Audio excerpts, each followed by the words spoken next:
écoutez, je dirais que c'est un chantier très simple, puisque c'est une installation qui était existante depuis une trentaine d'années. Un télésiège fixe, 3 places, qui a vraiment bien rendu son service.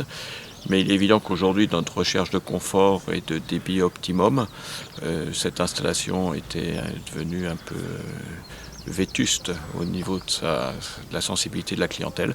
Donc on le remplace par un télésiège débrayable, 6 places, qui va avoir un débit de 2700 skieurs par heure et qui évidemment sera très confortable à l'embarquement, au débarquement et rapide dans sa montée. Est-ce que c'est un chantier compliqué? Non, c'est un sentier qui n'est pas très compliqué. On a eu bien sûr besoin de restabiliser les routes d'accès, mais les accès étaient existants.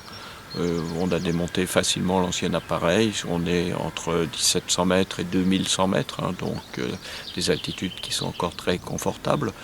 On a pu démarrer tout à fait en début de mois de juillet, ce qui veut dire qu'on a devant nous 5 mois pour faire le chantier, avec des équipes hyper efficaces. Il n'y a vraiment aucun souci sur l'avancement.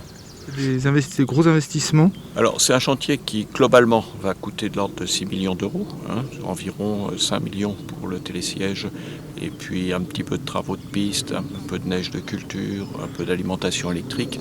On arrive globalement à un total de 6 millions, ce qui est tout à fait courant pour un télésiège de cette importance, puisqu'il fait quand même 1700 mètres de long. Il y a une douzaine de pylônes, des gares quand même avec des structures béton assez importantes. Et puis, je dirais toute la mécanique que vous connaissez qui est tout à fait comparable à ce qui se fait maintenant dans le haut de gamme.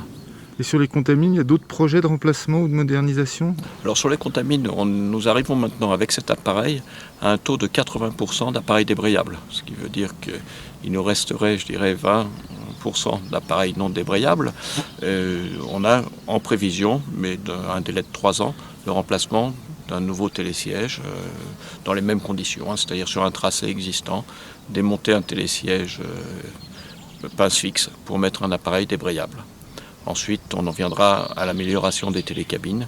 Et donc là, ce sera des remplacements de cabines, de la modernisation d'installations électriques et de motorisation, mais en restant là aussi sur les lignes existantes.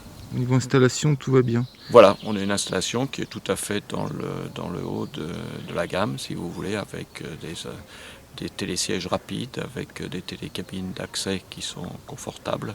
Et vraiment, je dirais on suit vraiment les stations les mieux équipées en termes de qualité de remontée mécanique.